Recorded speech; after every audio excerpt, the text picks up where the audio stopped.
শাহিন শাহ নামটা শুনলেই চোখে ভাসে এক বাহাতি প্রিমিয়াম পেসারের নাম। সাম্প্রতিক সময়ে নিজেকে হারিয়ে ফেলা শাহিন যেন ফিরলেন আরো অদম্য হয়ে, পাকিস্তানকে টেনে তুললেন সুপার 4-এ। তবে তার নামে তো আছে আফ্রিদি টাইটেলটাও। এই নামটা শুনলেই যে চোখে ভাসে ছক্কার বাচ্চা বুম বুম আফ্রিদির নাম। অবশেষে যেন আফ্রিদি হয়ে উঠছেন শাহিন। অথচ পাকিস্তানের এই মান বাঁচানো আফ্রিদিকে ব্যাটিং থেকেই দূরে থাকতে বলতেন অধিনায়ক আঘা।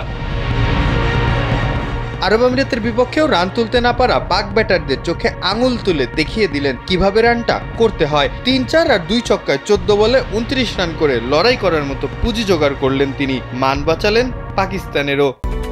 Japan Bangladesh joint venture company JBS holdings limited এরপরেই বল হাতে আগুন ঝরান স্বাগতিকদের বিপক্ষে। শুরুতেই শাফারুকে নাকানিচুবানি করিয়ে অবশেষে বোল্ড করে বড় পার্টনারশিপ থেকে আটকে দেন মরুর দেশটিকে। শেষ দিকে কৌশিককেও উইকেটের পেছনে ক্যাচ তুলে কফিনে শেষ পেরেকটাও ঠুকে দেন শাহিন শাহ আফ্রিদি।